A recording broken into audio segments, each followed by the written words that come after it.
Praise Lord. पुन्हा एकदा सर्वांचं स्वागत रेव्हरंड मनोज तेलोरे मिनिस्ट्रीज या यूट्यूब चॅनलमध्ये. जर अजून कोणी जर या चॅनलला लाईक केलं नसेल, सबस्क्राईब केलं नसेल तर आपण लाईक करूयात, सबस्क्राईब करूयात आणि अधिकाधिक शेअर देखील करूयात. त्या ठिकाणामध्ये एक बेलचं आयकन आहे, एक बेलचं चिन्ह त्या ठिकाणामध्ये आहे. ते बेलचं चिन्ह आपण प्रेस करूयात, जेणेकरून वचनाचा नवीन व्हिडिओ तयार झाल्यानंतर तो तुम्हाला बघण्यासाठी पुन्हा एकदा लगेच उपलब्ध होऊ शकेल. त्या ठिकाणामध्ये खाली व्हॉट्सअप नंबर दिलेला आहे. त्या व्हॉट्सअप नंबरवर तुम्ही तुमच्या प्रार्थना विनंत्या सांगू शकता. त्याचप्रमाणे जर तुमच्या जीवनामध्ये जर काही साक्ष घडली असेल तर तुम्ही त्या व्हॉट्सअप नंबरवर तुमची साक्ष देखील शेअर करू शकता. जर तो व्हॉट्सअप नंबर दिलेला आहे, जर तो लागला नाही, तुम्हाला या ठिकाणामध्ये यायचं असेल, जर बाप्तिस्मा घ्यायचा असेल, जर या ठिकाणाबद्दलची काही माहिती तुम्हाला जर पाहिजे असेल, कसं यायचं, तर त्यासाठी या ठिकाणामध्ये मी 4 नंबर देत आहे. त्या 4 नंबरला तुम्ही कॉन्टॅक्ट करू शकता. पहिला नंबर आहे 9860274141. दुसरा नंबर आहे 9850144151. तिसरा नंबर आहे 9730319999 आणि चौथा नंबर आहे 9922882179. या नंबरवर तुम्ही कॉन्टॅक्ट करू शकता. परमेश्वराच्या दयेने आणि कृपेने अद्भुत साक्षी या ठिकाणामध्ये घडत आहेत. सिस्टर कल्याणी लोंढे यांना BSc नर्सिंगसाठी ॲडमिशन पाहिजे होती आणि त्या ॲडमिशनसाठी त्यांनी पास्टरांना सांगितलं होतं की पास्टर त्या ठिकाणामध्ये प्रार्थना करा, मला ॲडमिशन त्या ठिकाणामध्ये पाहिजे. आणि दुसरा अजून एक प्रॉब्लेम त्या ठिकाणामध्ये होता की ॲडमिशन मिळाल्यानंतर त्या ठिकाणामध्ये डोनेशन कोण भरणार. आणि त्यांनी पास्टरांना फोन केला, पास्टरांनी त्यांच्यासाठी प्रार्थना केली. त्या बहिणीला देवाच्या दयेकृपेने अद्भुत चमत्कार त्या ठिकाणामध्ये घडला. BSc नर्सिंगला ॲडमिशन मिळाली आणि मग त्यानंतर अजून एक प्रश्न होता डोनेशनचा. आणि ॲडमिशन मिळाल्यानंतर तिची आजी त्या ठिकाणामध्ये आली आणि तिने सांगितले की डोनेशनचे पैसे तुझ्या मी देते. आणि खरोखर अद्भुत चमत्कार त्या ठिकाणामध्ये प्रार्थनेच्या द्वारे झाला. म्हणून सर्व गौरव आपण परमेश्वराला देऊयात. एका सिस्टरांचा फोन पास्टरांना आला होता आणि त्यांच्या आईला जे किडनी स्टोनचा प्रॉब्लेम होता आणि त्यांची परिस्थिती एवढी देखील नव्हती की ते दवाखान्यामध्ये डॉक्टरांकडे त्यांच्याकडे ते ट्रीटमेंटसाठी न्यावं. पण परमेश्वर अद्भुत आहे आणि तो विश्वासाच्या द्वारे कार्य करणारा परमेश्वर आहे. त्यांनी पास्टरांना फोन केला, पास्टरांनी त्यांच्या आईसाठी प्रार्थना केली आणि परमेश्वराच्या द्वारे अद्भुत कार्य पुन्हा एकदा त्या ठिकाणामध्ये घडलं. डॉक्टरांकडे न जाता पूर्ण आरोग्य त्यांना मिळालं. म्हणून सर्व गौरव आपण परमेश्वराला देणार आहोत. एका भावाचा पास्टरांना फोन आला होता. त्यांच्या पत्नीला 2 वर्षापासून चक्कर येण्याचा त्रास होता. काही रिपोर्ट्स त्यांनी काढले, रिपोर्ट्स देखील त्या ठिकाणामध्ये नॉर्मल आले. त्यानंतर त्यांनी MRI केला आणि MRIमध्ये त्यांनी त्या ठिकाणामध्ये सॉन्डिलिसिस असं त्यांनी सांगितलेलं आहे की तो त्या ठिकाणामध्ये त्यांना निष्पन्न झाला म्हणून. आणि 2 वर्ष झालं चक्कर कंटिन्यू येत होती. आणि ते यूट्यूबचं त्यांनी वचन त्या ठिकाणामध्ये ऐकलं आणि वचन ऐकल्यानंतर त्या भावानी पास्टरांना फोन केला आणि त्यांच्या पत्नीसाठी प्रार्थना करण्यासाठी सांगितले. 2 दिवसापूर्वीच त्यांचा फोन आला होता आणि कालच त्यांनी साक्ष सांगितली की 2 दिवस झाले जसं पास्टरांनी प्रार्थना केली तेव्हापासून एकदा देखील चक्कर त्यांच्या पत्नीला आलेली नाही. म्हणून सर्व गौरव आपण परमेश्वराला देणार आहोत. मागील आठवड्यामध्येच 24 तारखेला पास्टर देव टाकळी या ठिकाणामध्ये प्रार्थनेसाठी गेले होते. त्या ठिकाणामध्ये भरपूर चमत्कार घडले. अनेक लोकांचे फोन येत आहेत त्या ठिकाणामध्ये एक भाऊ होता, त्याच्या जिभेचा कॅन्सर त्याला झाला होता आणि त्यांनी देखील त्या गर्दीमध्ये तो होता आणि तो देखील पास्टरांकडे आला. त्यांनी त्या ठिकाणामध्ये पास्टरांकडनं प्रार्थना करून घेतली आणि प्रार्थना करून घेतल्यानंतर ज्यावेळेस तो दवाखान्यामध्ये डॉक्टरांकडे गेला तर डॉक्टरांनी सांगितलं तू पूर्णपणे बरा आहेस, त्या ठिकाणामध्ये काहीच नाही.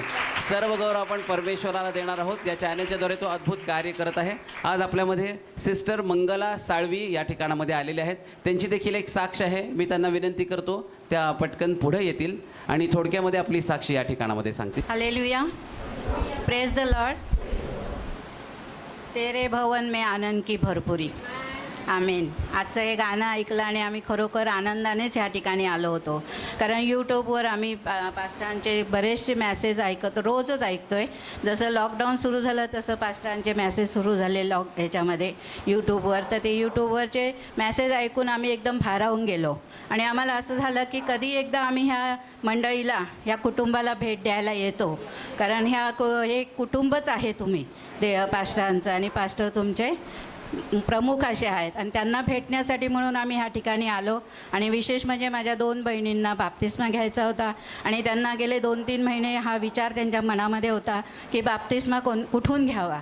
तर त्यांची एकच इच्छा होती की आम्हाला पवित्र आत्म्याच्या सामर्थ्याने भरलेल्या सेवकाकडून बाप्तिस्मा घ्यायचा आहे. आणि तीच प्रेरणा मनामध्ये सारखी येत होती की कुठे जावं, कसं करावं, काय करावं.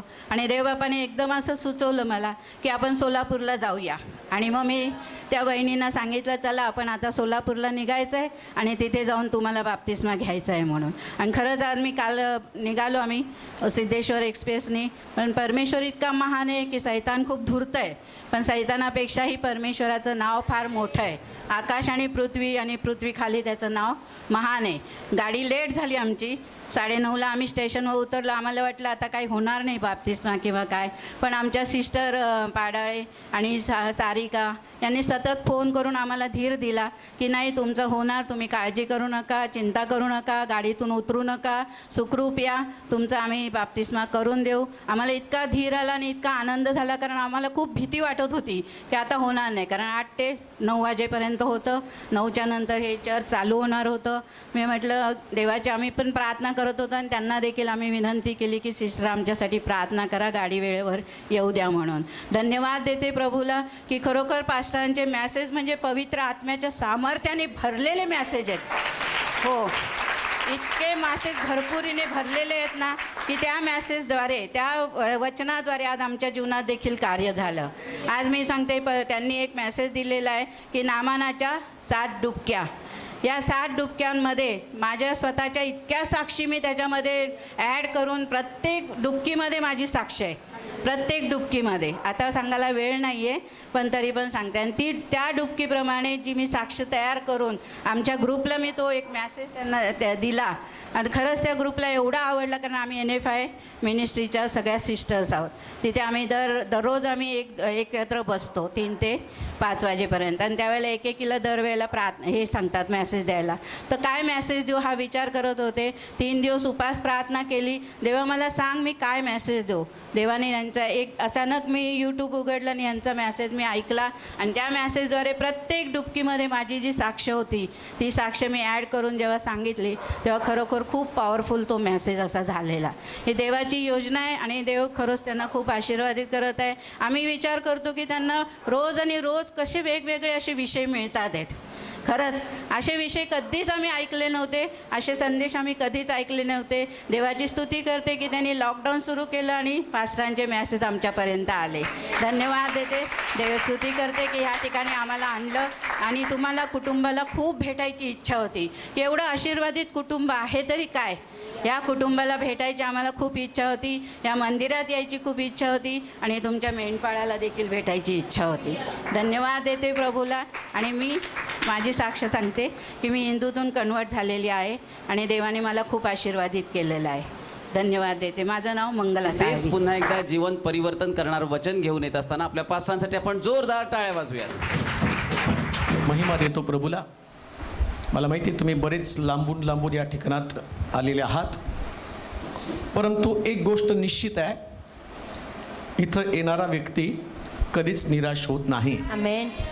शुक्रवारी एक बहीण या ठिकाणामध्ये आली होती आणि मग तिनं मला कॉल करून सांगितलं, मेसेज तिने पाठवला होता, मी पुण्यावरून निघालेले आहे परंतु येताना त्या गाडीमध्ये पेट्रोल टाकायला सुद्धा पैसे नाहीत. 2 व्हीलरवरती ते एका व्यक्तीला घेऊन शुक्रवारच्या प्रार्थनेला आली होती. मग कुठलंच वाहन उपलब्ध नसताना 2-3 वाहनं बदलत ती बिचारी कशी तरी या ठिकाणामध्ये पोचली. जे माझ्याबरोबर होते त्या लोकांना माहिती, ती साक्ष तिथं ती रडत होती की माझ्याकडं 100 रुपये सुद्धा आता नाही आहेत, तर दुसऱ्याच्या मदतीनेच मी पोचणार आहे. अतिशय हताश निराश त्या ठिकाणात झाली होती. मग तिला मी काउन्सिलिंग केलं, तिला सांगितलं तुझं रडणं थांबव आणि आता मी जे सांगतो ते ऐक. इथून तू बाहेर पडल्या तुझ्या जीवनात चमत्काराला सुरुवात होणार आहे. कारण एवढे श्रम एवढं कष्ट करून जर या ठिकाणात तू आली आणि तुझ्याकडे पैसे नाहीत, परंतु मी ज्याची सेवा करतो त्याच्या संबंधाने तुला स्पष्ट सांगतो चमत्काराला सुरुवात होणार आहे. आमेन. ती रडत होती आणि मग ती बाहेर गेली आणि तिचा मोबाईल तिने ऑन केला. 100 रुपये माझ्याकडे नव्हते म्हटली, पण मोबाईल ऑन केल्या बँकेकडनं मेसेज आला, तुझ्या खात्यावर 20,000 रुपये जमा झाले. हालेलुया. आणि मग ती रडत परत साक्ष सांगायला लागली. कष्ट मी मोबाईल ऑन केला, ज्या पैशासाठी मी बँकेला कितीतरी दिवस भांडले त्यावेळेस नाही घडलं, पण इथं आल्या देवाने माझे मार्ग मोकळे केले. हालेलुया. म्हणून हे सर्व काही शक्य करणारा देव आहे. आमेन. हा, हताश निराश व्हायचं नाही, आशा धरून देवाकडे पाहायचं. आमेन. हे जे मंदिर आहे ना, हे ठिकाण चमत्काराचं ठिकाण आहे. आमेन. चमत्कार, आम्ही चालते बोलते चमत्काराचे हालेलुया. वाहक आहोत. हालेलुया. चालते बोलते.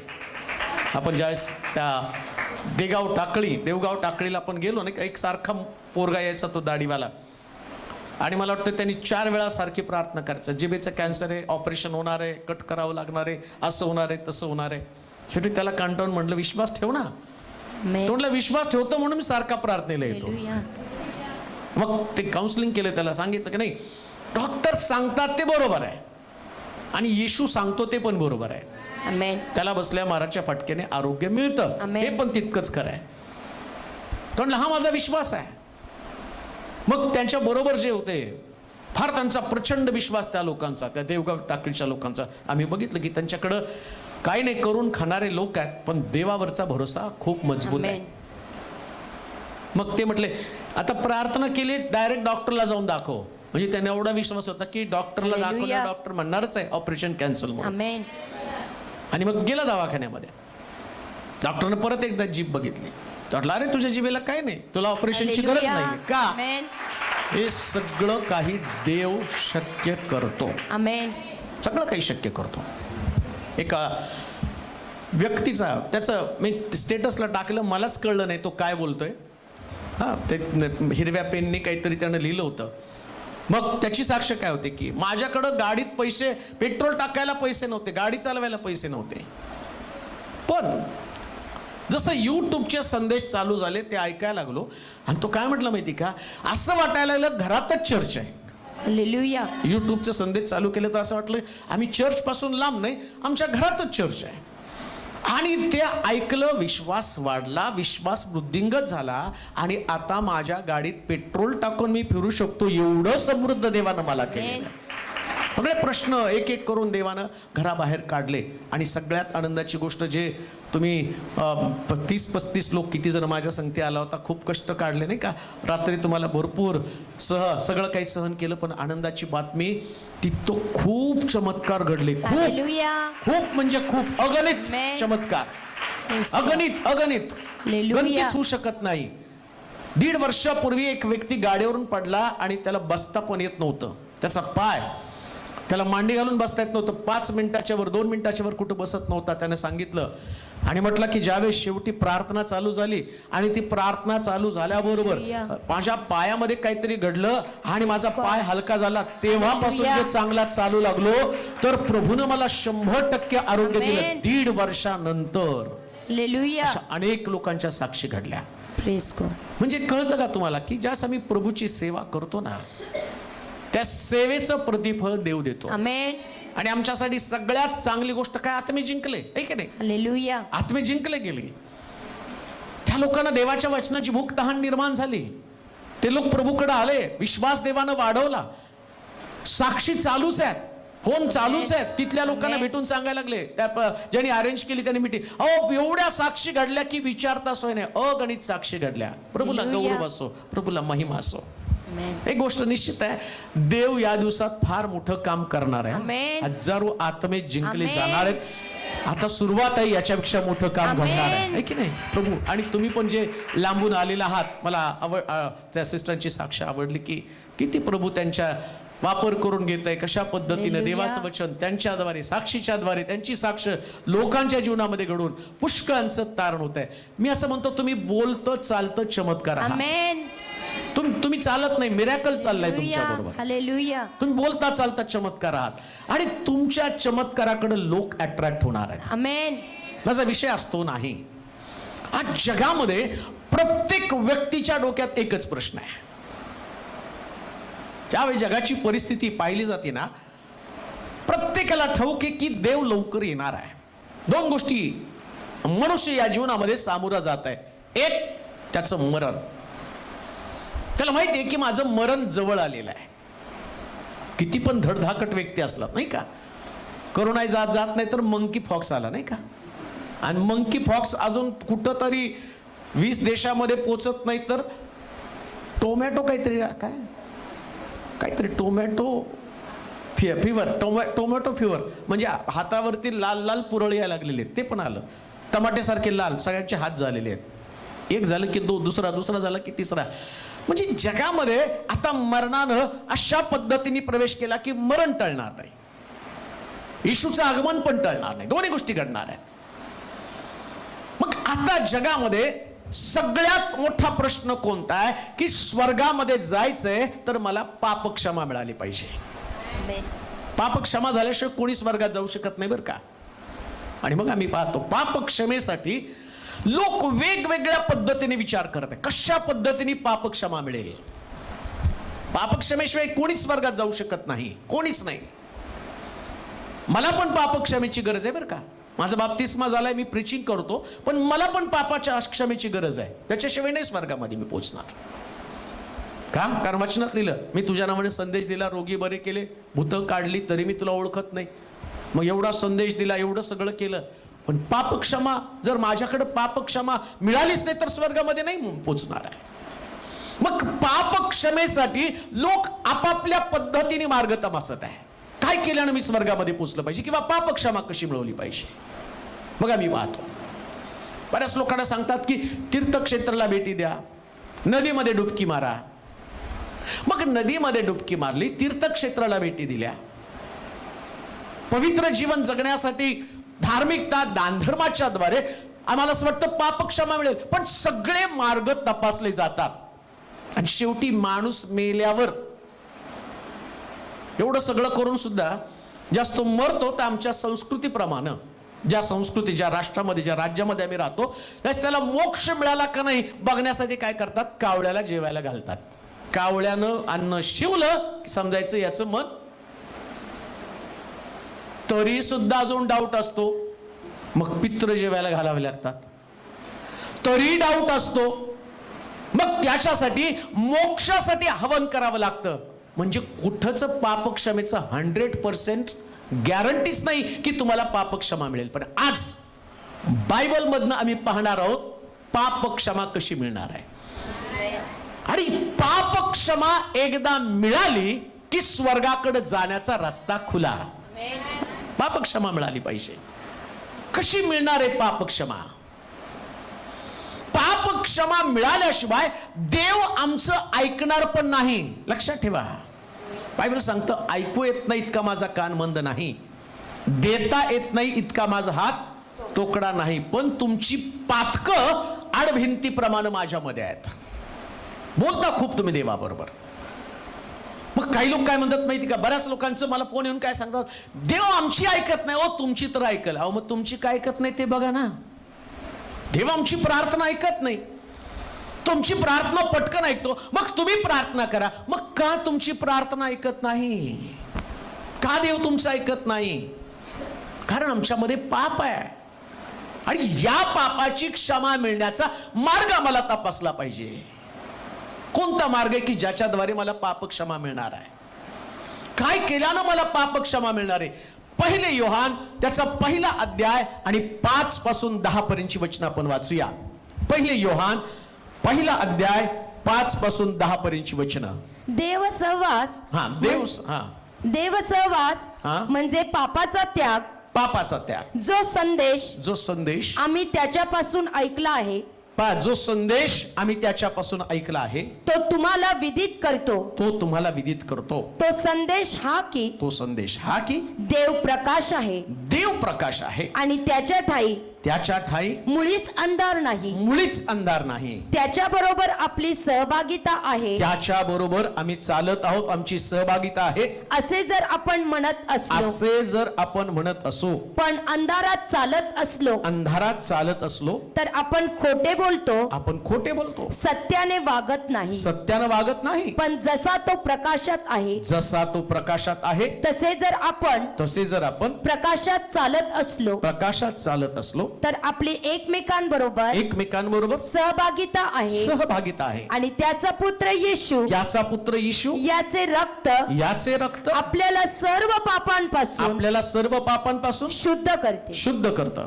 आपल्या ठाई पाप नाही पाप नाही असे जर आपण म्हणत असलो असे जर आपण म्हणत असलो तर आपण स्वतःला फसवतो व आपल्या ठाई सत्य नाही. आपल्या ठाई सत्य नाही. जर आपण आपली पापे पदरी घेतली तर तो विश्वासनीय व न्यायी आहे म्हणून आपल्या पापांची क्षमा करील. किती एका वाक्यात त्यानं सांगितलं, पाप क्षमा मिळवण्यासाठी ना तुम्हाला पैसे खर्च करण्याची गरज आहे, ना तुम्हाला तीर्थक्षेत्राला भेटी देण्याची गरज आहे, ना मेल्यावरती तुम्हाला लोक जेवायला घालायची गरज आहे, ना कबरेवरती फुलं टाकण्याची गरज आहे, ना पाळकाला दान देऊन कोणाच्या मोक्षासाठी प्रार्थना करण्याची गरज आहे. तर बायबल काय सांगतं माहिती का?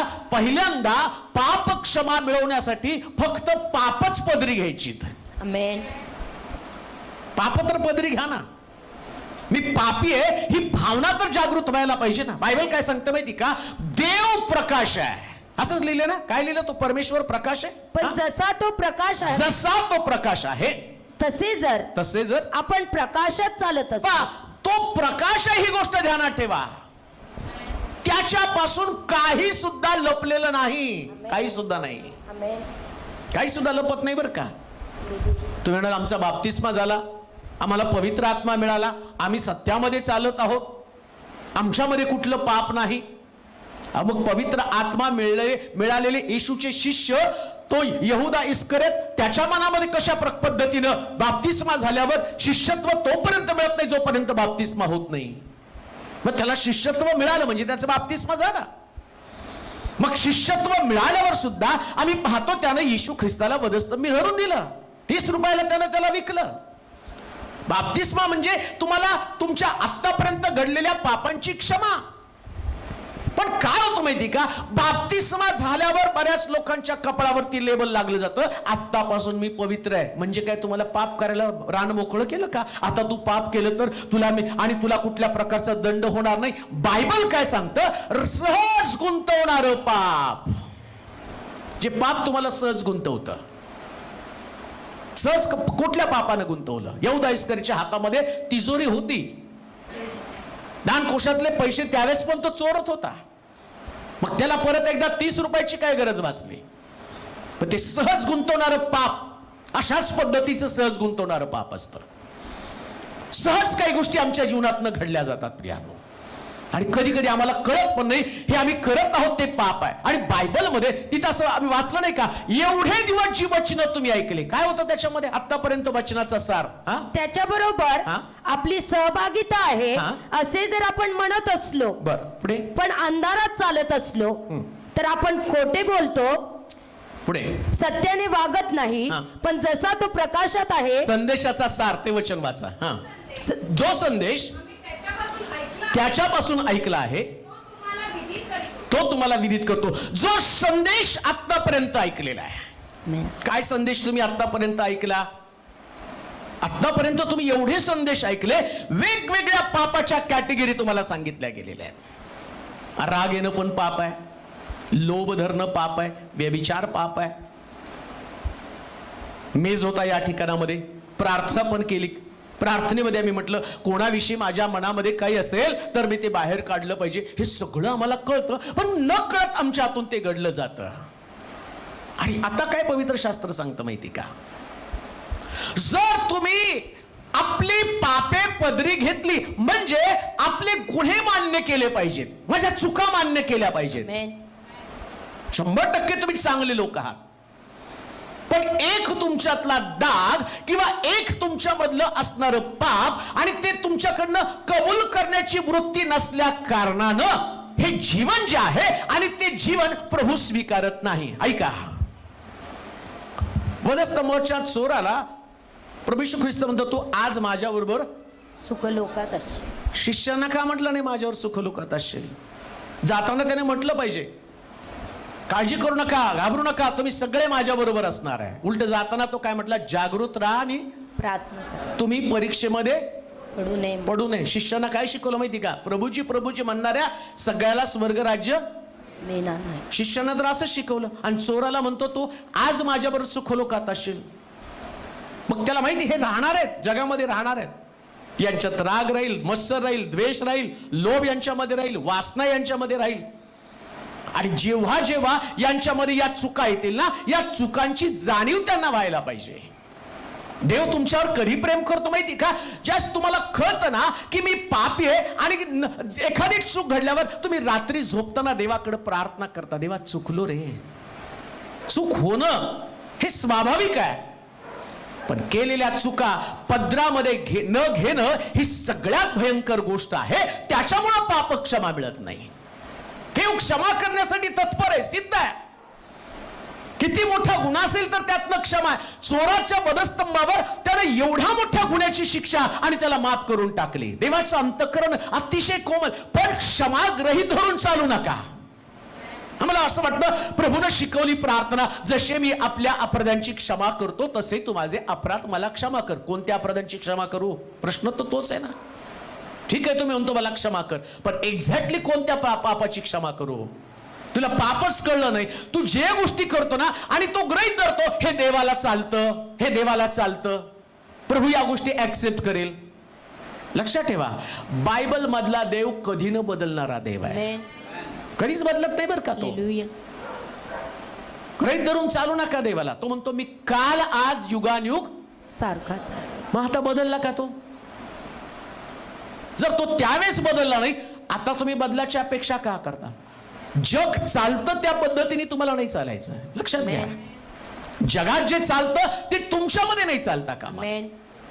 मग काही चुका तुमच्या हातून घडल्या. तुम्हाला माहिती का, सुंदर बाग देवानं तयार केली. ती बाग कशाचं प्रतीक आहे? ती स्वर्गाचं प्रतीक आहे. कारण देव तिथे त्याला भेटायला येत होता. आणि देवानं या बागेतनं या आदामाला बाहेर काढण्याचं कारण काय? काय त्याला देवाने बाग तयार केली आणि म्हटलं ठीक आहे आता तू बाहेर जा?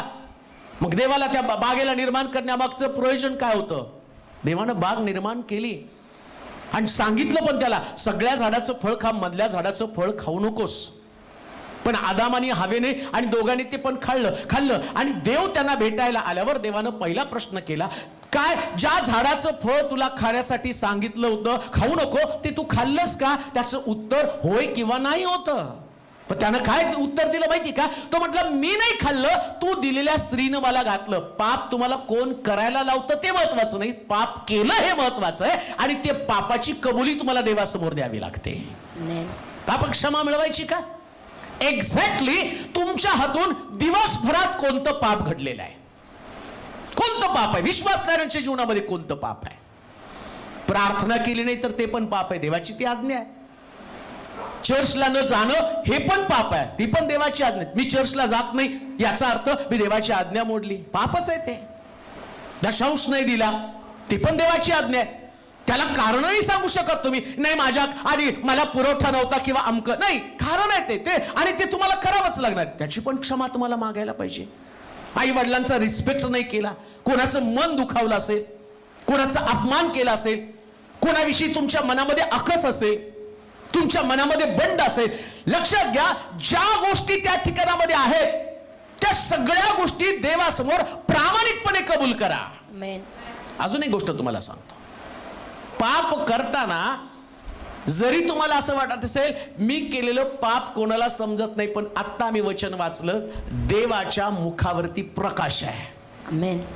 देवाकडे प्रकाश आहे आणि तो त्याचा प्रकाश तुमच्या पातकांवर पाडतो.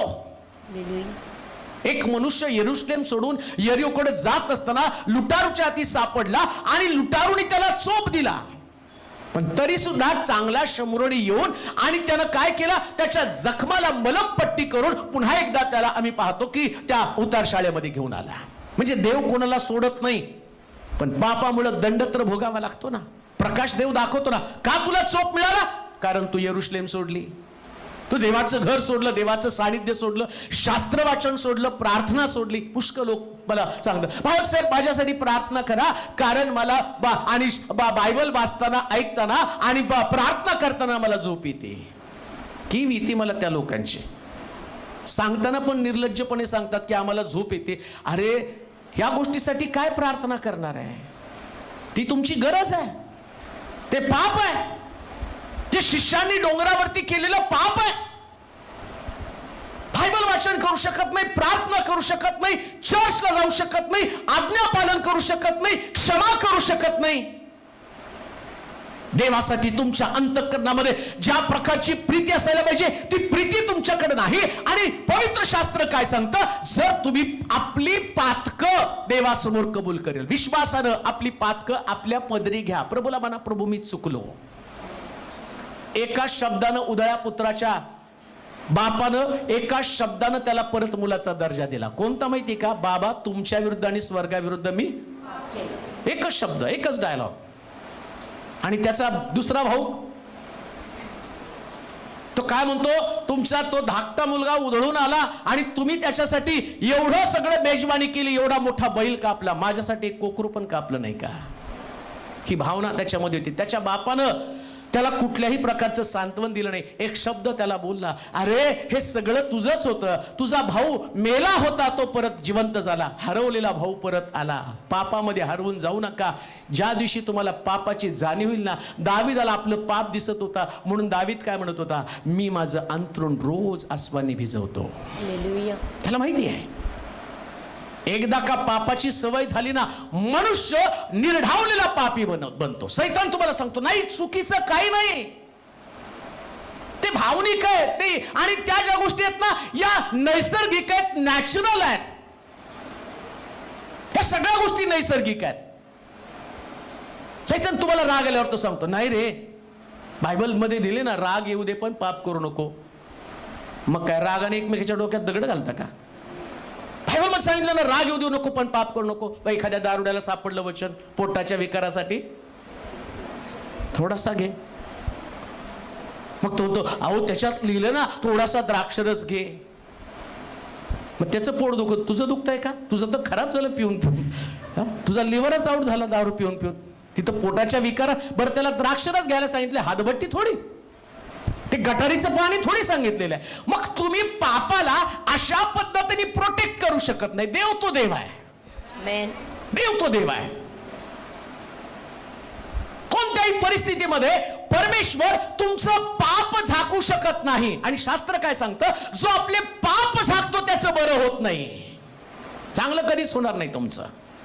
पाप झाकू नका, पाप उडं करा, पश्चाताप करा, देवाजवळ जा, आपली पातकं पदरी घ्या असं लिहिले. वाचा ते वचन पुन्हा एकदा. जर आपण आपली पापे पदरी घेतली, पापे पदरी घेतली, तर तो विश्वसनीय व न्यायी आहे, म्हणून आपल्या पापांची. पहिल्यांदा तुम्हाला सगळ्याला माझ्यापासून सुरुवात करून मी देवाकडे क्षमा मागितली पाहिजे. देवा मला क्षमा कर. मी रोज देवाकडे क्षमा मागतो बरं का, रोज. माझं कामच आहे ते. मला कुठल्या तरी अहंकारामध्ये अडकून नाही पडायचं. कुणी एका व्यक्तीनं, एका तरुणानं मला सारखा मेसेज करायचा,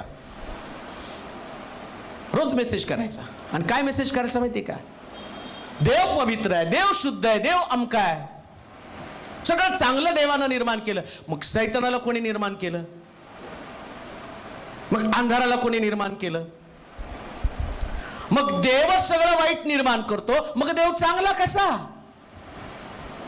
कोण निर्माण केलं सैतानाला? देवाने. अंधार कोणी निर्माण केला? मग देव पवित्र, देव म्हणतो मी पवित्र, मी चांगला, मी प्रकाश आहे. मग अंधार तर त्यानंच निर्माण केला, सैतान पण त्यानंच निर्माण केला. त्याने मला मेसेज केला. मी म्हटलं मेसेज नको, आता कॉल कर. मीटिंगवरून आल्यावर म्हटलं आता याची मीटिंग घेणार मी. मग त्याने कॉल केला. बोला म्हटलं, आता तुमच्या काय शंका आहेत? फास्टर, सैतानाला कोण निर्माण केलं? म्हटलं देवाने. तुला कोणी सांगितलं सैतान निर्माण केला तो वाईट होता? सैतान तर देवाच्या गौरवाचं प्रतीक, तो करूब आहे. पण असं लिहिलंय तिथं, तू म्हटलं बायबल वाचलं का? मी अमकं अमकं वचन वाचलं. अरे अमकं अमकं. आणि तो मला काय म्हटलं माहिती का? आजपर्यंत माझ्या प्रश्नाचं उत्तर कोणीच देऊ शकलं नाही, म्हणूनच माझा ईश्वर विश्वास नाही. मी आधी दुर्लक्ष केलं, जाऊ दे छोटे कोणतरी बाळ म्हणून दुर्लक्ष केलं. पण आता मात्र म्हटलं याचं चॅलेंज स्वीकारायचं आणि याला प्रश्नामध्ये विचारायचं, याचा प्रश्न काय. मग त्याने दाखवा, मला पटवून द्या. मी म्हटलं एक गोष्ट सांग, सैतानाला देवानं निर्माण केलं, तू वाचलं का? सैतान जो आहे तो स्वर्गामध्ये उपासना करणारा सगळ्यात सुंदर देवदूत होता. वाईट कधी झालं माहिती का? देवाची चावती त्यानं फक्त उपासना करावी, पण त्याला देवाच्या सिंहासनाचा लोभ निर्माण झाला आणि तिथून पापाला सुरुवात झाली. मग आता लोभ तर देवाने नाही निर्माण केला ना, लोभ तुझ्यामध्ये आला ना, लोभ तुझ्यामध्ये आला, सैतानामध्ये लोभ आला. आणि ज्या दिवशी मनुष्यामध्ये एक छोटस पाप येतं ना, आणि ते पाप आल्याबरोबर आता इथं पापाला जन्म दिला. मग देवानं त्याला सांगितलं का माझ्या सिंहासनाचं तू लोभ धर आणि माझं सिंहासन तू घे. देवानं तुला जी जागा दिली त्या जागेवरती तुला बसायला पाहिजे. आता राहिलं अंधाराचं. बायबल असं लिहिलंय, त्याच्यामध्ये म्हटलं देवानं अंधार आणि प्रकाश निर्माण केला. प्रकाश यासाठी निर्माण केला की तू दिवसा काम करावं, आणि अंधार यासाठी निर्माण केलं की तू रात्री झोपावं. जर त्याने अंधार निर्माण केला नसता ना, तुझ्या डोळ्याचं खाचडं झालं असतं, झोप नसती आली तुला. आता बोल म्हटलं, सॉरी म्हटलं, सगळं बायबल वाच आणि मग मला विचार. मग त्याने ऍक्सेप्ट केलं. नाही, देव चांगला आहे. एक गोष्ट लक्षात ठेव, देव कोणत्याच गोष्टीचं आणि वाईट आणि निर्माण करत नाही. तो म्हटला अंधार आणि प्रकाश तुझ्या समोर आहे, शाप आणि आशीर्वाद तुझ्या समोर आहे, जीवन आणि मरण तुझ्या समोर आहे. त्याची निवड तुला करायची. निवड मनुष्य करतो, देव नाही निवड करत. देवाची निर्मिती सगळ्यात सुंदर आहे, त्याच्यामध्ये कुठल्या प्रकारचा दोष नाही. देवामध्ये तुला एवढा सुद्धा दोष सापडणार नाही. कुठलं तरी एक वचन काढून तू देवाला दोषामध्ये पकडू शकत नाही. का? कारण देव परिपूर्ण आहे, त्याच्यामध्ये कुठल्याच प्रकारची अपूर्णता नाही. 100% तो प्युअर आहे प्रियानो. मग देव जर पवित्र आहे, देव जर शुद्ध आहे, तर आम्ही शुद्ध होऊ शकत नाही. पण शुद्ध होणार कसं? आता माझ्यामध्ये पाप आहे, पण समजा मी म्हटलं मी पाप करत नाही, माझ्यामध्ये पाप नाही. बरेच लोक म्हणतात मी धुतल्या तांदळासारखा आहे. कसल्या तांदळासारखा? नाही हो, एवढं माझं स्वच्छ जीवन आहे, धुतल्या तांदळासारखं. याला शिजवा जरा. ह्याची खिचडी होती का कोरडा भात होतं ते समजणार आहे. कोणी धुतल्या तांदळासारखं नाही. आम्ही सर्वजण पापी आहोत. आणि देव विश्वसनीय न्यायी देव आहे. तो देव काय करतो? तो प्रकाश तुमच्यामध्ये पाठवतो. ऐका आता, मग आता देवाचं वचन, तुझं वचन माझ्या पावला करता देवा माझ्या मार्गावरती. आता माझ्यामध्ये पाप आहे, त्यास देव नेमकं काय करतो? आमचं ते वचन माझ्यावरती पाठवतो प्रकाशासारखं. आणि मग काही लोकांना वाटतं मला टोचून उपदेश केला. नाही, देवानं टॉर्च मारला. तुझं कमी पण तुझं उणे पण दाखवलं, जिथं तू चुकत आहे, जे तुझ्यामध्ये दोष आहे. शास्त्रात काय लिहिलं? सगळ्या वचनाचा सार काय? संदेशाचा सार काय? काय संदेश तुम्ही आतापर्यंत ऐकले? की आमच्यामध्ये काहीतरी चुका आहेत, काहीतरी चुका आमच्यामध्ये आहेत. अहंकार असेल, मी पण असेल, खोटी धार्मिकता असेल, किंवा मी ठरवतो की धार्मिकता, मला वाटतं अशा प्रकारचं धार्मिक जीवन. बरेच लोकांना देव त्याची संकल्पना समजतच नाही. बरेच लोक म्हणतात नाही हो, एकाने मला सांगितलं, बघा ना ती बहीण मला सांगायला लागली, पहा आता, आणि माझा पती मला सोडून गेला, आता दुसरा पुरुष माझ्या. काय देवाची योजना आहे माहित नाही, कदाचित तो दुसऱ्या पुरुषावर मी राहावं. म्हटलं घटस्फोट झाला का? नाही, घटस्फोट नाही झाला. मग तू कशी काय म्हणते देवाची योजना आहे हा पुरुष माझ्या जीवनामध्ये यावा? तुम्ही देवाला एवढं चीप कसं करू शकता? उलट तुम्ही पापात पडला हे कबूल करायला पाहिजे, पण तुम्ही त्याला देवाच्या योजनेचं स्वरूप देता. तुम्ही म्हणता ही देवाची योजना आहे, देवाची योजना आहे ही. असली घाणेरडी देवाची योजना कशी असू शकते? एक गोष्ट ध्यानात ठेवा, देव हा पवित्रच आहे. व्यभिचाराच्या कारणाशिवाय कोणी आपल्या स्त्रीला टाकू नये, आणि टाकलेल्या स्त्री बरोबर कोणी लग्न करू नये, हा व्यभिचाराचा नियम देवानं लावून दिलेला आहे. एखाद्या स्त्रीविषयी तुझ्या डोक्यामध्ये वाईट कल्पना आली तर आपल्या डोक्यानं तू व्यभिचार करत आहे. पण आता जर तुम्ही बघितलं तर या कल्पनाच बदलून गेलेल्या आहेत. कहर काय माहिती का? जेवढी मिनिस्ट्री वाढते ना, तेवढे पाप सुद्धा जास्तीत जास्त दिसायला लागले, जास्तीत जास्त. मी त्यांचा नंबर ब्लॉक केला, पण मला वाटतं काहीतरी 8-9 महिन्याखाली एका सिस्टरचा फोन आला आणि त्यांनी सांगितलं की मला अमक्या सिस्टरने तुमचा नंबर दिला आणि ते म्हटले त्यांच्याकडून प्रार्थना करून घ्या, सगळ्या प्रश्नाची उत्तरं मिळतात. म्हटलं काय प्रश्नाचं उत्तर येते? माझ्याकडे माझी 3 लेकरं आहेत आणि आता जो मी 35 वर्षाची आणि 25 वर्षाच्या मुलावरती माझं प्रेम जडलंय. पण मी माझ्या नवऱ्याला सोडून आले आणि मी आणि तो मुलगा एकत्र राहतोय आणि त्याच्या घरचे त्याला परमिशन देत नाही माझ्या बरोबर राहावे, तर तुम्ही प्रार्थना करा त्यांच्या घरांच्यांचं मन बदलावं आणि आम्ही दोघांनी एकत्र राहू. ठेव म्हटलं फोन, खाली फोन ठेव. एवढा चीप देवाला समजू नको आणि असल्या घाणेरड्या गोष्टीसाठी प्रार्थना करायला हा व्यक्ती नाही. देवासमोर मला सुद्धा लाजेनं खाली मान घालावी लागेल का? कारण देव असल्या गोष्टीला अंतर देत नाही. अहो पाप करता तर कबुली तर द्या ना, कशाला त्याला धार्मिकतेचं आणि आवरण देत आहेत? तो प्रकाश आहे, त्याच्यापासून कोणतं पाप लपू शकत नाही. म्हणून एक गोष्ट ध्यानात ठेवा, कोणत्याही परिस्थितीमध्ये घडलेल्या पापाबद्दल आम्हाला देवाकडे कबुली द्यायलाच पाहिजे पाप क्षमा मिळण्यासाठी. कशी पाप क्षमा मिळणार आहे? कशी पाप क्षमा मिळणार आहे?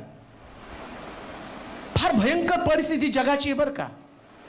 एक बहीण, तिनं दुसऱ्या एका माणसाबरोबर लग्न केलं, बँकेमध्ये मोठा अधिकारी, बिलिव्हर्स आहे, आणि मग त्याच्याबरोबर ती बरेच वर्ष राहत होती.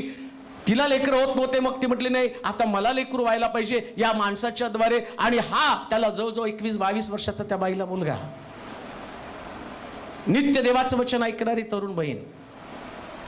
आणि एकदा तिने मला कॉल करून सांगितलं, पास्टर प्रार्थना करा, याची बायको याला सारखं आणि घेऊन जात आहे, तर तिचं तोंड देवाने बंद करावं. अरे तिचा नवरा तू घेतला,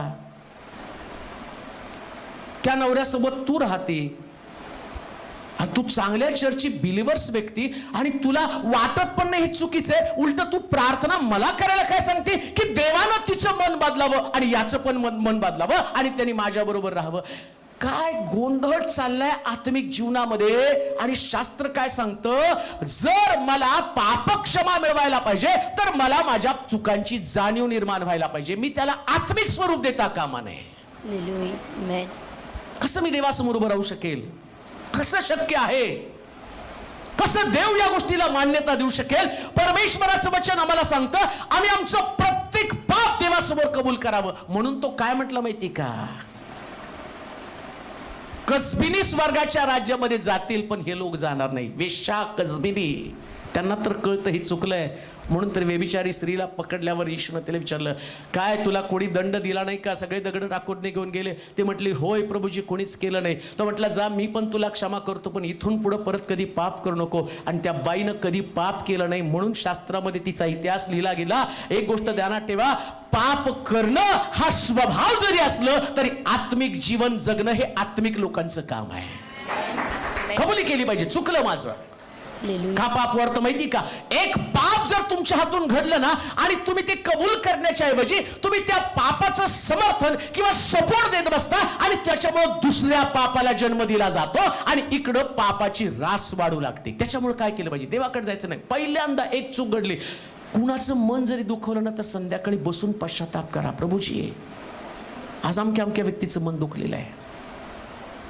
एक रविवार चर्चला गेला नाही ना, उशिरा जरी आला तरी देवाकडे पश्चाताप करा. उशिरा आलं तरी बरं का.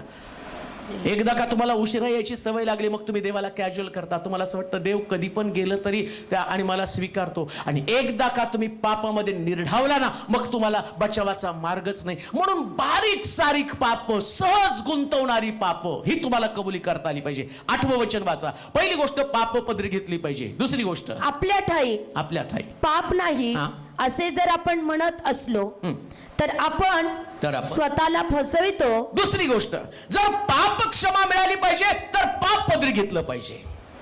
म्हणजे ज्या ज्या चुका माझ्याकडनं घडल्या त्या सगळ्या चुका रात्री मी देवासमोर कबूल केल्या पाहिजे. हे प्रभू, चुकलं माझं, चुकलं.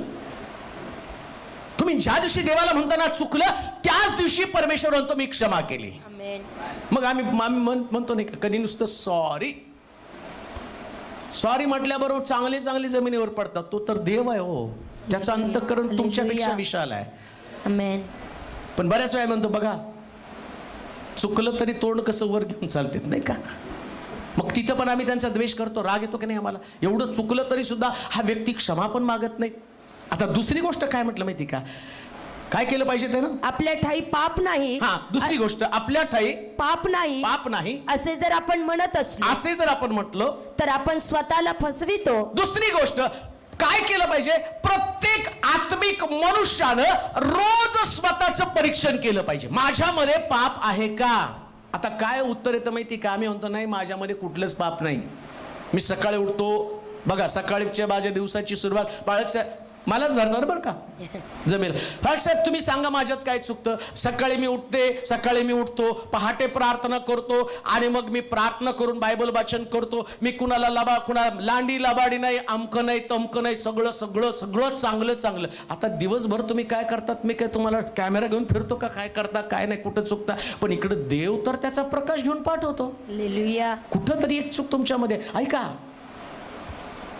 जो पौल 3 स्वर्गामध्ये गेला, ज्याच्या सावलीने लोक बरे होतात, तो म्हणतो जगातला सगळ्यात मोठा पापी. मग आम्ही पौलाच्या पुढचे. तो 3 स्वर्गात जाऊन येतो आणि तो म्हणतो जगातला सगळ्यात मोठा पापी मी आहे. आणि शास्त्र काय सांगतं? जो आपलं पाप कबूल करत नाही किंवा ज्याला आपलं पाप दिसत नाही किंवा ज्याला असं वाटतं मी पाप करत नाही, तो जगातला सगळ्यात मोठा लबाड व्यक्ती आहे. असंच लिहिलंय ना देवाच्या वचनात. हो. मग मला माझं पाप दिसलंच पाहिजे. आमेन. माझ्यामध्ये पाप आहे ही भावना माझ्यामध्ये असली पाहिजे. लक्षात ठेवा, एक सापाचं पिल्लू जन्माला येतं ना, जन्माला आल्यापासूनच त्याच्यामध्ये विष असतं. त्याला काय विष बाहेरून नाही डोळे आणि इंजेक्शन द्यावं लागत नाही त्याला. चला आता याच्यात मोठा व्हायला लागला, याला इंजेक्शन द्यायला पाहिजे. आम्ही म्हणतो पल्स पोलिओ, नाही का? सापाला काय पल्स पोलिओ नसतो, जन्मताच असतं. तसं आम्ही जन्माचेच पापी आहोत. पाप आमच्यामध्ये आहेच. आणि तुम्ही जितकं जास्त देवामध्ये जाल ना, तितकं जास्त पाप तुम्हाला करण्यासाठी प्रोत्साहन मिळलं जातं. तो लुसिफर तुम्हाला पापामध्ये अडकवतो. आणि लक्षात घ्या, मी रोज काय म्हटलं पाहिजे? माझ्यामध्ये पाप आहे आणि मला त्याच्यातनं बाहेर पडायचंय, मग तुम्हाला क्षमा मिळणार आहे. हालेलुया. एवढ्यात तुम्ही पूर्ण होत नाही. लक्षात ठेवा, कोणी जगामध्ये व्यक्ती परिपूर्ण नाही, परफेक्ट नाही. हा व्यक्ती तुमच्या समोर उभा आहे ना, आणि पौल जर म्हणतो मी सगळ्यात मोठा पापी आहे, तर मला तुम्हाला सांगू द्या, या शहरामध्ये, या भारत देशामध्ये माझ्यासारखा पापी दुसरा कोणी नाही. कारण पौल जर म्हणतो तो पापी, तर मी सुद्धा पापीच आहे. आमेन. फक्त एकच परिपूर्ण आहे, तो प्रभू येशू ख्रिस्त आहे. त्याच्यासारखं मला बनायचं आहे. आमेन. एकमेकाकडे बघू नका. कदाचित आम्ही म्हणतो मी त्याच्यापेक्षा चांगला आहे. नाही ना, आमच्यामध्ये भावना असते मी त्याच्यासारखा नाही. काय घडलं? येशू ख्रिस्त मंदिरामध्ये त्यानं प्रवेश केला आणि मग दोघ जण प्रार्थना करत आहे. एक शास्त्री पुरुषी, आणि तो प्रार्थना करताना म्हणतो मी याच्यासारखा नाही. आणि तो व्यक्ती जो आहे ना, तो जकातदार, तो पापी मनुष्य, तो काय प्रार्थना करतो? आणि हा मनुष्य प्रार्थना करताना काय म्हणतो? मी उपवास करतो, दान धर्म करतो, शब्दाचं पालन करतो, दशांश देतो. हे सगळं तो सांगायला लागला. आणि हा माणूस काय म्हणतो? तो म्हणताना काय म्हणतो? याच्यासारखा मी नाही. हाच प्रॉब्लेम, हीच आमची समस्या आहे. काय आमची समस्या आहे? मी याच्यासारखा नाही. अहो, तुम्हाला त्याच्यासारखं नाही, तुम्हाला ख्रिस्तासारखं बनायचंय. त्याच्यामध्ये कुठलाच दोष नाहीये. आमेन. त्याच्यासारखं याच्यासारखं बनू नका. हालेलुया. ज्या दिवशी तुम्ही एकमेकासारखं बनायला जाल, तो दिवस तुमच्या आत्मिक जीवनामध्ये सगळ्यात घातक दिवस आहे. का? कारण तुम्हाला पापक्षमा मिळणारच नाही प्रियांनो. पापक्षमा मिळवण्याचा मार्गच कोणता आहे? तर मी पापी आहे हे कबूल केलं पाहिजे. दुसऱ्यांचं पाप बघू नका. दावीद म्हणतो माझं पाप नित्य माझ्या समोर आहे. आमेन. स्वतःचं पाप, माझ्यामधली कमतरता, दुसऱ्याचं पाप शोधणं सगळ्यात सोपं आहे, पण आपलं पाप सापडणं हे प्रामाणिकपणा आहे. आणि ते माझं पाप मला माझ्या समोर रोज दिसलं पाहिजे. कोणतं पाप, कोणत्या चुका माझ्यामध्ये, कोणत्या कमतरता आहे, कोणतं उणे पण माझ्यामध्ये, प्रभूला न पसंत पडणारी अशी कोणती गोष्ट माझ्यामध्ये. या सगळ्या संदेशाचा सार, जे एवढे वर्ष तुम्ही देवाचं वचन ऐकता, प्रत्येक शब्दाद्वारे युट्यूबच्या माध्यमातून वेगवेगळ्या ठिकाणातून देवाचं वचन ऐकता, तर तुम्हाला तुमचं पाप दाखवण्यासाठी, तुमच्या चुका, तुमच्या उणिवा, तुमच्यातल्या कमतरता, तुम्हाला परफेक्ट होण्यासाठी, ख्रिस्तासारखं तुम्ही बनण्यासाठी जे काही पाप प्रभू तुम्हाला दाखवत आहे, आणि मी कबूल केलं पाहिजे मी पापी आहे. लक्षात घ्या, ज्या दिवशी तुमच्या डोक्यातील ना मी फार धार्मिक आहे, तुम्ही तिथं उतरत्या कळाला लागलेला आहात आणि परमेश्वर तुमच्या पापांची क्षमा करू शकत नाही. म्हणून दावीद पण काय म्हणतो? माझं पाप नित्य माझ्या समोर आहे. एक वचन वाचा, दानिएलचं पुस्तक 9 अध्याय 20 आणि 21 वचन वाचा. दानिएलचं पुस्तक 9 अध्याय 20 आणि 21 वचन. माझं नित्य पाप, मी पापी आहे हे कबूल करणं किती गरजेचं आहे. वाचूया दानिएल. मी बोलत व प्रार्थना करीत असता, बोलत व प्रार्थना करीत असता माझे पाप व माझे लोक इस्रायल लोक लोक यांचे पाप. पहिलं कुणाचं पाप आहे? माझे पाप, मग कुणाचं पाप आहे? माझे लोक इस्रायल माझे लोक इस्रायल यांचे पाप यांचं पाप कबूल करीत असता कबूल करीत असता आणि माझ्या देवाच्या पवित्र पर्वतासाठी माझा देव परमेश्वर याचकडे विनवणी करीत असता असे प्रार्थनेचे शब्द मी बोलत असता जो पुरुष गॅब्रिएल दृष्टांताच्या आरंभी मी अगदी व्याकुळ असता माझ्या दृष्टीस पडला होता तो संध्याकाळच्या यज्ञ समयी मज समीप आला. काय झालं? गॅब्रिएल त्याला भेटायला आला. कुणाला? आणि दानियल काय सांगतो? कोणाच्या पापाची कबुली? माझं पाप. अहो, याला देवदूत भेटायला आला तरी तो म्हणतो मी माझं पाप कबूल करत होतो. आमेन. आम्हाला कोण देवदूत भेटायला येतो? कोणता देवदूत? आमचं गॅब्रिएल. इथं तर जे 3 प्रमुख देवदूत आहेत, मिखाएल, गॅब्रिएल, लुसिफर, आणि आम्ही पाहतो हा प्रार्थना करताना स्वर्गातला देवदूत खाली येतो. आणि येण्याचं कारण काय माहिती का? त्याचा प्रामाणिकपणा. हालेलुया. हा त्याचा प्रामाणिकपणा आहे. अशी प्रार्थना करा, देवाजवळ पाप कबुली द्या ना. देवा मी चुकत आहे, देवा माझं पाप मला दिसत आहे. हाच तुमचा शब्द देवाच्या सिंहासनाजवळ काम करत असतो. आमेन. आपल्या पापाची कबुली देणं. इतका मोठा दानियल, ज्याच्याकडे देवदूत प्रार्थनेचं उत्तर घेऊन येतात, तो दानियल सुद्धा आपलं पाप कबूल करत आहे. मग आपल्या देशाचं, राष्ट्राचं, आपल्या लोकांचं पाप त्या देवासमोर कबूल करत आहे. तुम्ही लोकांच्या पापाकडे दुर्लक्ष करा, पण आपल्या पापाकडे फोकस करा. आपलं पाप. सोपं आहे. माझ्या नवऱ्याची दारू सुटावी, देवा त्याला पापातनं बाहेर काढा. अनेक लोकांची प्रार्थना काय असते सांगताना, माझा नवरा पापात अडकलाय. काय करतो तो? दारू पितो. आणि देवाच्या वचनात मिळेल संसाराची चिंता आणि दारूबाजी. दारूपेक्षा भयानक पातक तर संसाराची चिंता आहे. सारं लक्ष तुझं घरात लागलंय, कुटुंबाकडे लागलं, त्याच्या आगमनाकडे लक्ष नाही. प्रार्थनेचं जीवन तुझं नाहीये. सारं संसार, कुटुंब याच्याकडे तुझं लक्ष लागलेलं. हे पाप नाही का? दारू पितो तसंच ते पाप आहे. दारूबाजी सारखंच ते पाप आहे. जगामध्ये मन अडकणं हे दारूबाजी सारखं पाप आहे. मग या पापातनं कधी बाहेर पडणार आहे? कधी तुमचं लक्ष देवाकडे लागणार आहे? तासनतास टीव्ही समोर बसतो पण प्रार्थनेसमोर बसू शकत नाही. व्यसन करतो, त्यानं मस्त होतो, पण देवाच्या सानिध्याविषयी नाही, देवाच्या मंदिरामध्ये नाही. देवाच्या मंदिरामध्ये देवाची उपासना करताना तिथं माझ्या मुखातनं शब्द नाही. वादविवादासाठी शब्द आहेत, एकमेकाला वाईट बोलण्यासाठी शब्द आहे. जास्त तुम्ही तुमचा व्यर्थ वेळ देवाच्या मंदिरात घालवण्याच्या ऐवजी बाकीच्या ठिकाणी घालवताना त्याच प्रभूला सगळ्यात जास्त वाईट वाटतं. ते पण पाप आहे ना. ते कबूल तर केलं पाहिजे ना. परमेश्वराच्या घरात तुम्ही नाही, परमेश्वराच्या मंदिरात तुम्ही नाही, तुम्ही बाकीचे लंगडी सबब सांगत आहात आणि या गोष्टींची जाणीव पण तुम्हाला होत नाही. दानियला संबंधानं म्हटलं, एवढा दानियल देवाचा प्रिय व्यक्ती, तो प्रार्थनेला बसल्याबरोबर त्याने दृष्टांतामध्ये पाहिला की देवदूत आलेला, खाली उतरून आलेला. आणि तो म्हणतो, ज्यास माझी प्रार्थना संपली तर देवदूत माझ्या समोर होता. आणि तो दानियल म्हणतो, मी स्वतःच्या पापाची कबुली देत होतो. हे कन्फेशन खूप महत्वाचं आहे. माझ्यामध्ये पाप नाही ना, त्यास देवाला वाटतं हा पवित्र, याला कशाची गरज आहे? देव कधी तुमची मदत करतो माहिती का? तो म्हणतो मनुष्याचा पुत्र हरवलेले शोधण्यासाठी आलाय, पापी लोकांना शोधण्यासाठी आलेला आहे. आणि ज्यास मी म्हणतो ना मी पापी आहे, देव मला शोधून काढतो. हालेलुया. जर तुम्ही म्हणला चांगलं, तो म्हणतो चांगल्याला माझी गरज नाही. वैद्याला गरज आहे, डॉक्टरला, रोग्याला गरज आहे वैद्याची. चांगल्या व्यक्तीला, निरोग्याला कशाला देवाची गरज आहे? जर देव तुम्हाला वाटतं ना देवाने तुम्हाला भेटावं, तर त्याच्यासाठी पापाची कबुली दिली पाहिजे. त्यानंतर तिसरी गोष्ट वाचूया, स्तोत्र संहिता 27वा अध्याय आणि त्याचं 5 वचन. पटकन वाचू, कारण आपल्याला बाप्तिस्मे पण द्यायचे. स्तोत्र 27वा अध्याय 5 वचन. कारण विपत्काली मला तो आपल्या मंडपात लपून ठेवेल, मला तो आपल्या डेऱ्याच्या गुप्तस्थळी ठेवील, तो मला खडकावर उचलून ठेवील. स्तोत्र 25:7. हे परमेश्वरा, माझी तारुण्यातील पातक व माझे अपराध आठवू नको. तू आपल्या वात्सल्यानुसार माझे स्मरण कर. तिसरी गोष्ट, पाप क्षमा मिळवण्यासाठी तुम्हाला तुमच्या तारुण्यातल्या पातकाची पण आठवण करावी लागणार आहे. आम्हाला जास्त जुनं आठवत नाही, फक्त भांडण जुनं आठवतं.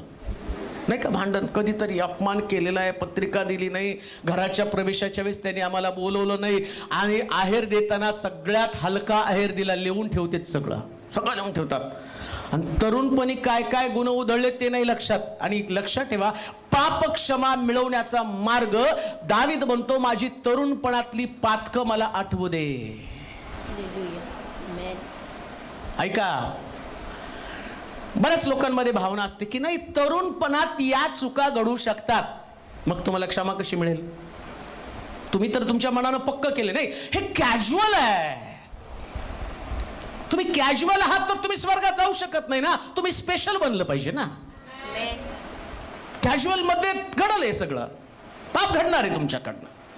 पण देवानं जगामध्ये तुम्हाला एक आदर्श म्हणून पाठवलं ना, त्याची लेकरं आणि देवाची लेकरं. म्हणून तर योसेफ स्पेशल होता. तो पण तरुण होता, 17 वर्षाचा तरुण. त्याच्यासमोर पण ती पोटीभराची पत्नी आली, पण त्यानं ती टाकून दिला, जागाने पळून गेला. त्याला माहिती आहे, मी कॅज्युअल नाही, मी स्पेशल आहे. तरुणपणातली गुप्त पातकं, सहज गुंतवणारी पातकं कान देऊ नये का? तुमच्या हातून तरुणपणामध्ये चुका घडणं नैसर्गिक आहे, पण त्या चुकांचं स्मरण करून देवाकडे क्षमा मागणं हे फार महत्वाचं आहे. म्हणून लक्षात ठेवा, अजून सुद्धा तुम्ही एखादी तरुणपणातली चूक देवापासून लपवली असेल तर तुम्हाला देवाकडे प्रामाणिकपणे जाऊन क्षमा मागणं गरजेचं आहे. पण मी 100% सांगतो, सगळ्या पापांची क्षमा करण्यासाठी तो समर्थ आहे. Each and every. हालेलुया. हर एक पाप, किती मोठं पाप असेल, आमेन. किती मोठं पाप असेल. अजून एक गोष्ट तुम्हाला सांगतो, देव पाप क्षमा 100% करतो. पाप क्षमा करतो, नाही ते का बरं का? कारण काय होतं माहिती का, बऱ्याच वेळा त्या क्षमेचा इतका गैरवापर केला जातो ना, त्यांना असं वाटतं क्षमा मिळती ना, मग काय करायचं, पाप करायचं आणि मग क्षमा मागायची. नाही, नीट आहे का? बऱ्याच लोकांच्या डोक्यामध्ये हा प्रश्न आहे. आणि काही लोक मला विचारून पाप करतात बरं का. एका शहाण्याने मला विचारून केलं, नंतर मला कळलं यांनी याच्यासाठी मला विचारलं होतं. आता मी एक पाप बाळक म्हणून सगळ्याला सांगत असतो, नाही, सगळ्या पापांची क्षमा आहे. आणि मी जनरल सांगितलं, मला त्याचं गांभीर्य माहीत नव्हतं, पण त्याच्यानंतर मी अलर्ट झालो आणि प्रत्येकाला समजावून सांगायला लागलो, जे देवाचं प्रॅक्टिकल वचन आहे. पहा, ज्यास तुम्ही क्षमा मागता ना, त्यास देव तुम्हाला क्षमा करतो 100%. ऐका आता, त्याच्यामध्ये तरुणपणाच्या पातका संबंधाने ऐका. समजा मी तरुणपणामध्ये पाप केलं, माझ्यातून व्यभिचार कडला, पुष्कळ आणि अनैतिक असणारे संबंध मी प्रस्थापित केले, वेश्याकर्म मी केलं. आता तुम्ही जाऊन देवाकडे क्षमा मागितली, प्रभूला म्हटला, प्रभू मला क्षमा कर, देव तुम्हाला क्षमा करतो. पण एड्स तर येणार ना, स्वर्ग राज्य मिळेल. ठीक आहे, तुम्ही तरुणपणी गुटखा खाल्ला, तंबाखू खाल्ली, देवाकडे गेला, क्षमा मागितली, प्रभू मला क्षमा कर, देवाने तुम्हाला क्षमा केली, पण कॅन्सर तर होणार ना. मग त्यावेळेस तुम्ही देवाकडे प्रार्थना करता आणि म्हणता, पास्टर मी देवाकडे प्रार्थना केली, आता हा कॅन्सर बरा व्हावा. नाही, आता बरा होणार नाही. हे तरुणपणातली तुझी गुप्त पातकं आहेत, जी तू धिटाईनं केलेली आहेत. मला वाटतं स्तोत्र 19:13 वाचा बरं. त्याच्यात असं लिहिलंय, मला अजून बरीच गोष्ट सांगायची, पण आता तेवढं वेळ नाही आपल्याकडं. हा, स्तोत्र 19:13. तसेच धिटाईने केलेल्या पातकांपासून. कुठल्या पातकांपासून? धिटाईने केलेल्या. म्हणजे तुला सांगितलं गेलं, पण तरी सुद्धा तू धिटाईनं, तू डेअरिंग केली, तू डेअरिंग बाज आहे का? तू किती डेअरिंग बाज आहे माहिती का? सगळ्यात ताकदवान व्यक्ती देव, त्याला पण तुम्ही घाबरला नाही. तुम्हाला कळलं हे चूक आहे, ही गोष्ट प्रभूला पसंत नाही, तरी आपण करतो. आणि शास्त्र काय सांगतं माहिती का? उपदेशक 11:9 मध्ये म्हटलं, हे तरुणा, आपल्या तारुण्यामध्ये आपल्या मनास येईल त्या पद्धतीनं. वाचा बरं, 11:9. उपदेशक, हे तरुणा, आपल्या तारुण्यात आनंद कर तुझ्या तारुण्याच्या दिवसात. आता इथं तरुणपणातल्या पातका संबंधानं सांगितलेले, तो म्हणतो क्षमा मिळेल, परंतु क्षमा मिळताना काय म्हटलं त्यानं? हा, तू आपल्या तारुण्याच्या दिवसात आनंद कर तुझ्या तारुण्याच्या दिवसात. तुझं हृदय तुला उल्हास देव. तू मनास वाटेल त्या मार्गानं व नजरेस येईल तसा चाल. पण या सर्वांबद्दल देव तुझा जाडा घेईल. काय करेल? देव तुझा झाडा घेईल देव तुझा झाडा घेईल हे तुझ्या लक्षात असू दे. हे मात्र लक्षात ठेव. तो फ्रीडम, स्वातंत्र्य आहे तुला. हा, तुम्ही तरुणांना सांगायला गेल्यावर ते म्हणतात तुम्ही काय बुरसट विचारानं भरलेले पाळक साहेब. मागे एक तरुण मला म्हटलं होतं पास्टरकडे फक्त म्हातारेच लोक राहतील, कारण पास्टर तरुणांना फ्रीडम देत नाही. आता तू तरुणपणी म्हातारा दिसायला लागला, तो बोलणार आता तरुणपणी म्हातारा दिसायला लागलाय. का तर तुला तुझ्या मनास येईल त्याप्रमाणे वागायचं होतं, आणि देव पण म्हणतो तुला बसं वाटतं ना तसं तू वागायला सुरुवात कर, मी तर तुला प्रतिबंध करणार नाही. जसं वाटतं तुझं समोर काय दिसतं त्या पद्धतीने आचरण कर. ना तुला दारू पिण्यासाठी, ना तुला बायका करण्यासाठी, ना तुला व्यभिचार करण्यासाठी, ना तुला जार कर्म करण्यासाठी, ना तुला अशुद्धपणा करण्यासाठी. जसं पाहिजे तसं तू वाग. ऐका, पाप क्षमा मिळवणं किती गरजेचं आहे हे मी तुम्हाला सांगत आहे. तुमच्या इच्छेप्रमाणे तुम्ही वागत असताना परमेश्वर तुम्हाला कधीच प्रतिबंध करू शकत नाही, कधीच नाही प्रियानो. तो सक्ती कधीच कुणाला करत नाही, कारण तो देव आणि महान प्रकारचा देव आहे आणि सक्ती करणारा देव नाही. तर तो काय करतो, तुझ्या इच्छेप्रमाणे तुला मनास येईल तसं वाग. आणि तुम्ही धिटाईनं देवाचं वचन ऐकून सुद्धा तुम्ही आपल्याच मनाप्रमाणे चालता. ठीक आहे, तुम्ही प्रभूकडे गेला, प्रभू तुम्हाला क्षमा करेल. नीट ऐका बरं का, तरुण लेकर आहेत, त्या तरुणांना मनपूर्वक देवाचं वचन ऐका. तुमचा एक आयुष्याचा निर्णय तुम्हाला कसा उद्ध्वस्त करू शकतो या संबंधाने मी तुम्हाला सांगत आहे. आपल्या मनाला येईल ज्या पद्धतीने तुम्ही वागण्याचा प्रयत्न केला ना, तुम्हाला प्रार्थना करणारे खूप लोक आहेत. आम्ही सगळेजण प्रार्थना करत असतो, सगळेजण प्रार्थना करतात. प्रत्येक तरुणासाठी मंडळी प्रार्थना करत असते. नीट ऐका बरं का, गंभीरपणे ऐका. आणि इकडं हे सगळे लोक प्रार्थना करत आहे, देवाजवळ रदबदली करत आहे, आणि देव आमच्या प्रार्थनेचे शब्द इकडं ऐकत असतो आणि इकडं तुम्हाला तपासत असतो. नीट बघा. आणि तुम्ही धिटाईने ते पाप करत पुढे जाता. तुम्हाला कळतं का, देव त्याचा क्रोध तुमच्यासाठी साठवत असतो. आणि मग काय म्हणलं उपदेशकाच्या पुस्तकात, आता हे तरुणा, आपल्या तारुण्यात आनंद कर. मग तुझ्या तारुण्याच्या दिवसात तुझे हृदय तुला उल्हास देव. तुझ्या मनाला आनंद वाटेल ते कर, तू मनास वाटेल त्या मार्गाने व नजरेस येईल तसा चाल. पण या सर्वांबद्दल देव तुझा झाडा घेईल. कोण हे झाडा घेईल? देव. का झाडा घेतो? हे लोक प्रार्थना करत आहे, आई प्रार्थना करते, मंडळी प्रार्थना करते, ब्रदर लोक प्रार्थना करते, एल्डर प्रार्थना करते, महाराष्ट्र प्रार्थना करते, सगळे लोक प्रार्थना करते. आणि इकडं तो म्हटलं तुझ्या मनास येईल त्याप्रमाणे वाग. देवाने त्याला मोकळं सोडलं, देवाने तिला मोकळं सोडलं, जसं वागायचं तसं वागत राहा. आणि इकडं ती वागत राहते, तो वागत राहतो. मग प्रभू प्रार्थनेच्या द्वारे, पवित्र आत्म्याच्या द्वारे एक समय आणतो आणि त्यांची भेट घेतो. ऐका, त्यांना क्षमा पण करतो. पण पेरलं ते कापाव तर लागेल ना. जो अधर्माची पेरणी करेल तो दुःखाची कापणी करेल. आता ऐका अजून त्याच्या पलीकडे. आता ही कापणी सहसा टळली जात नाही, जवळजवळ टळली जात नाही. पण एक ऑप्शन केसमध्ये कधीतरी, सगळ्यांसाठी नाही. आणि लक्षात घ्या, ऐकणाऱ्यानं स्वतःला ऑप्शन म्हणून पण सादर करू नये. कधीतरी असं देवाच्या मनामध्ये येतं, जसं निनिवेच्या बाबतीत देवानं ठरवलं होतं की नाश करायचा, पण देवाचं मन बदललं, त्यांनी पश्चाताप केला, ते रडले. मी तुम्हाला तेच सांगतोय, पाप कबुली किती करणं किती महत्वाचं आहे. याने काय केलं, सगळ्या पापांची कबुली देवाजवळ दिली आणि इकडं देवाचं मन परिवर्तन झालं. आणि आम्ही पाहतो निनिवेचा नाश होण्यापासून वाचलं, पण सदोम गमोरा मात्र अग्नीने भस्म झालं. का? कारण हे धिटाईनं पाप करतो ते देवाचा निरोप ऐकून सुद्धा त्याने स्वतःमध्ये बदल केला नाही, भस्म झाले ते. पण तरुणपणी ज्या देव आमच्याशी बोलत असतो ना, तर या तरुणपणातल्या पापाची कबुली देवाला जाऊ. प्रभू चुकलं, माझं चुकलं. मोबाईल मध्ये काही अश्लील पाहत असाल, असं म्हणू नका, हे कॅज्युअल आहे, हे आमच्या हातून घडेल. जास्तीत जास्त वेळ तरुणपणामध्ये एंटरटेनमेंट आणि जास्तीत जास्त वेळ आणि तुमचं मनोरंजनासाठी खर्च करत असाल, तुम्ही म्हणाल कॅज्युअल आहे. नाही हो. प्रभू येशू ख्रिस्त वयाच्या 30व्या वर्षी डोंगरावरती सैतान त्याची परीक्षा घेतो, पण येशू ख्रिस्तानं वचनाच्या द्वारे त्याला प्रतिरोध केला आणि त्याने विजय मिळवला. वचनाच्या द्वारे त्यानं आपलं जीवन सुरक्षित ठेवलं. म्हणून तर शास्त्र सांगतं, देवानं सगळी सत्ता अधिकार त्याच्या हातामध्ये दिले. एक मानव पुत्र असताना सुद्धा त्यांनी दाखवून दिलं जीवन अशाच पद्धतीने जगायचंय.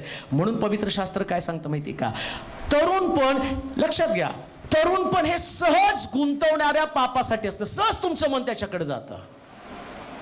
तरुणांना पटकन पापाकडे ते आकृष केले जातात किंवा आकर्षिले जातात. तरुणांमध्ये लगेच ते पापाकडे बोलवले जातात. हा आदाम आणि हवा जी आहे ना बागेमध्ये, हे पहिलंच असणारं जोडपं, पहिलंच तरुण जोडपं मी म्हणेल. देवाने त्यांना निर्माण केलं, तरुण म्हणूनच निर्माण केलं. आणि पहिल्या ठिकाणामध्ये आम्ही पाहतो हा पहिला तरुणी आणि पहिला तरुण या असणाऱ्या डोळ्याच्या वासनेला भुललं गेलं. पण दुसरा तरुण प्रभू येशू ख्रिस्त ज्यावेळेस आला ना, त्यावेळेस तो त्याच्यावरती त्यानं विजय मिळवला. म्हणून दुसऱ्या तरुणासारखं विजयी जीवन जगायचं.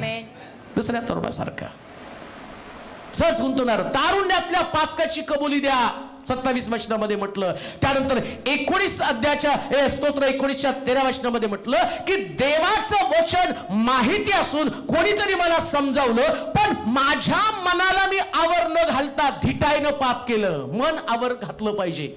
तुझ्या उपदेशकाच्या 11व्या अध्यायाच्या 9व्या वचनामध्ये काय म्हटलं, तुझ्या मनास येईल त्या प्रमाणे तू चाल. कशाप्रमाणे? मनास वाटेल त्यामुळे. आता धिटाई काय असते माहिती का, इकडं देवाचं वचन मन मारायला सांगतं. नाही म्हणतो देवाचं वचन सांगतं हे नाही करायचं, ते नाही करायचं, तंबाखू नाही खायची, दारू नाही प्यायची, टीव्ही नाही बघायचा, सिगरेट नाही ओढायची, मारामारी नाही करायची, वाईट नाही बोलायचं, व्यभिचार नाही करायचं, सिगारेट नाही ओढायची आणि वाईट संगती ठेवायची नाही, देवाबरोबर राहायचं, प्रार्थना करायची, सकाळी उठायचं, काम करायचं, सगळं सांगतं. पण मन काय सांगतं? झोपा निवांत.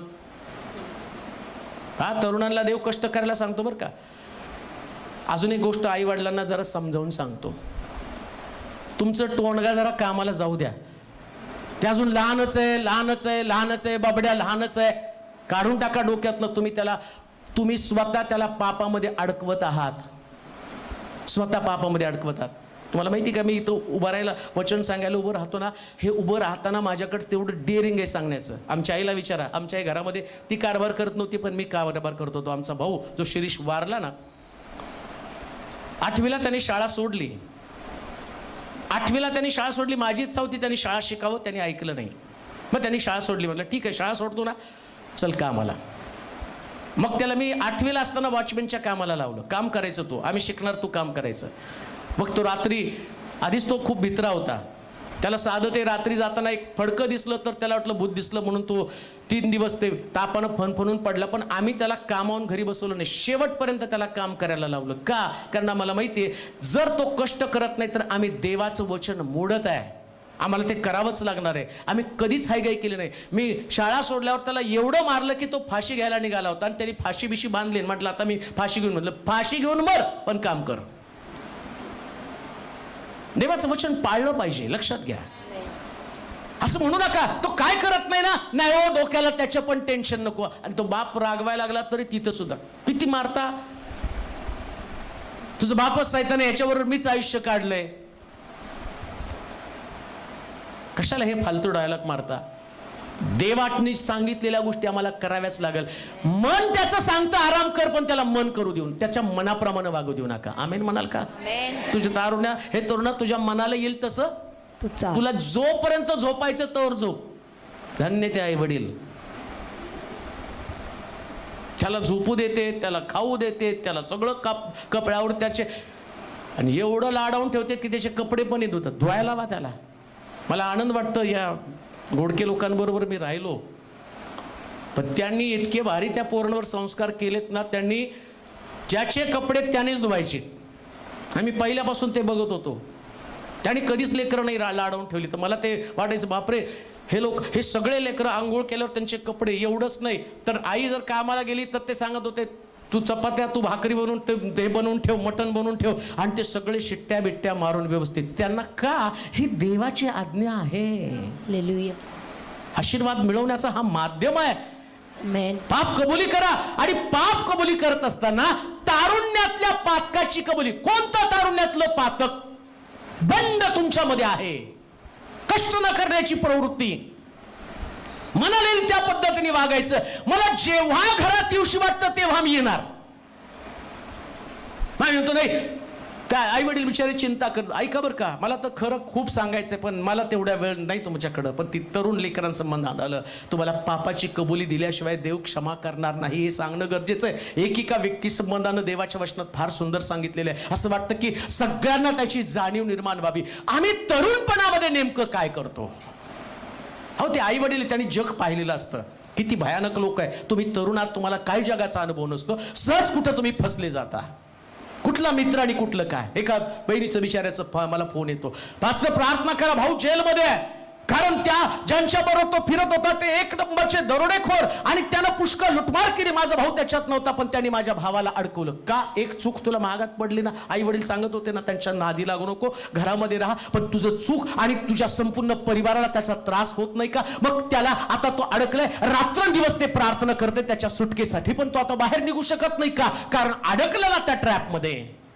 मग हे लोक प्रार्थना करत होते तू लवकर घरी यावं, पण तू घरी येत नव्हता. तुझ्या इच्छेप्रमाणे वागत होता, तुझ्या मनाला येईल तसं वागत होता. तू कोणाशी पण मैत्री करत होता. तुला वाटतं आणि मी चांगला आहे, मी याच्यातनं बाहेर पडेल. परंतु लक्षात ठेव, हा गरजणारा सिंहासारखा सैतान कोणाला खावं कोणाला गिळावं म्हणून टपत आहे. तो पाहतो या तरुणाला मी एखाद्या ट्रॅप मध्ये अडकवेल, तुमचं करिअर, तुमचं जीवन उद्ध्वस्त करून टाकेल. न जाणो कुठली चुकीची सवय, ना कुठल्या प्रकारचा चुकीचा मार्ग, आणि तुम्हाला उद्ध्वस्त करेल. त्यातनं तुम्हाला बाहेर पडता येणार नाही. परंतु एक गोष्ट ध्यानात ठेवा, देव विश्वास आहे. त्याच्याकडे आत्ताच जा आणि त्याला म्हणा, देवा मी तुझ्या विरुद्ध चुकलेलं आहे, माझ्या तरुणपणातल्या पापांची मला क्षमा कर, मला क्षमा कर. असं संकट माझ्यावरती येऊ दे नको ज्याच्याद्वारे माझा परिवार, माझं कुटुंब, माझं घर उद्ध्वस्त होईल आणि माझ्या परिवाराला ताठमानेने जगता येणार नाही. अशा प्रकारच्या कोणत्या गोष्टी तुमच्या हातून घडू नये याच्यासाठी तुम्हाला तरुणपणामधल्या पापांची कबुली दिली पाहिजे. अजून एक गोष्ट जाता जाता अंतिम एंड करून तुम्हाला सांगतो, ऐका.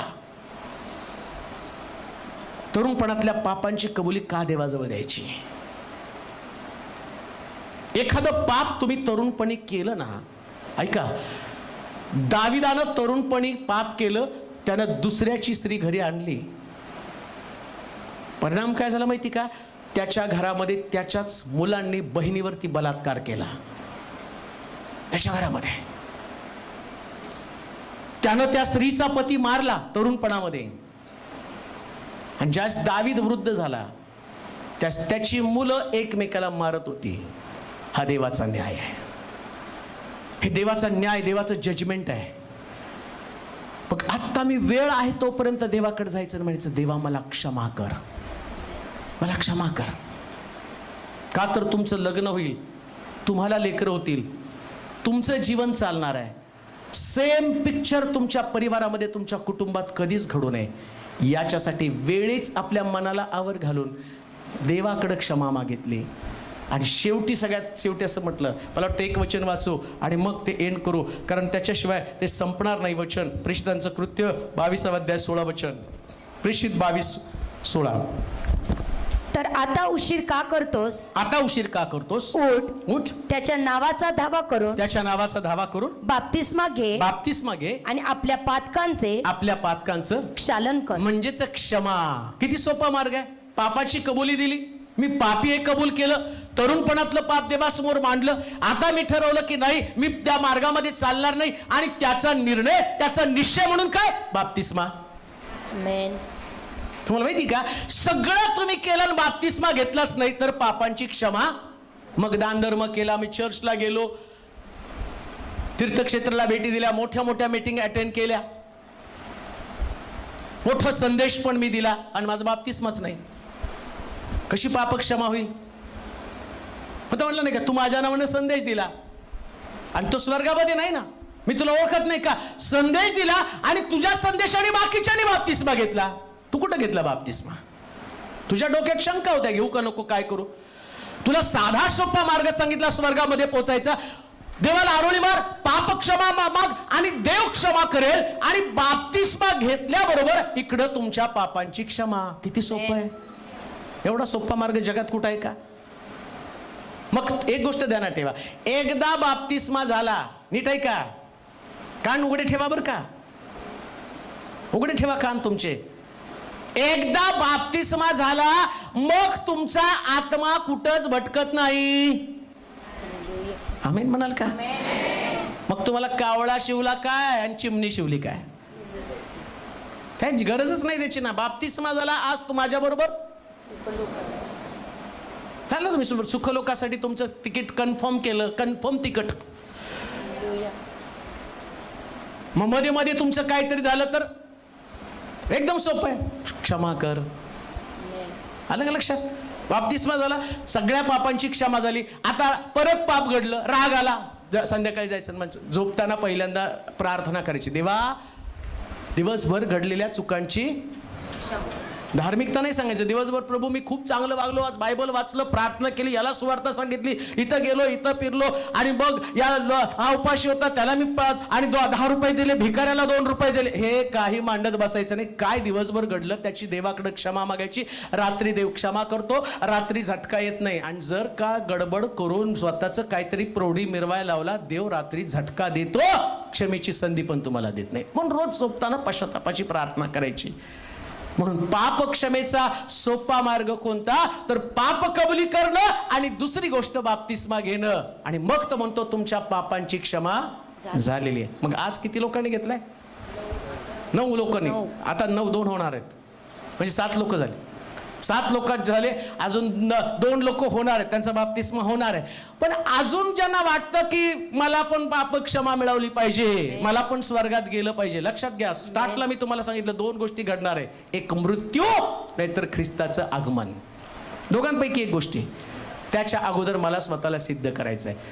तर ज्याला वाटतं की मला बाप्तिस्मा घ्यायचा आहे, तुम्हाला आम्ही अडवणार नाही, कारण आत्ताचा संदेश तुमचं शिक्षण झालेलं आहे. हालेलुया. तर तुम्ही तिथं हौदाकडे येता येता काहींच्या मनामध्ये आलं नाही मी पण बाप्तिस्मा घेणार आहे, राहू द्या बाकीच्या गोष्टी सगळ्या खड्ड्यामध्ये, आणि तुम्ही तो निर्णय घ्याल, 100% प्रभू तुम्हाला त्याच्या जवळ सगळ्या पापांची क्षमा करणार आहे. आपले डोळे बंद करू, आपल्या जागेवरती उभं राहूया, आपल्या मान आपण झुकूया, नतमस्तक होऊया. या क्षणाला पुन्हा एकदा आपले नेत्र बंद करू, सगळेजण आपल्या जागेवरती उभे राहतील.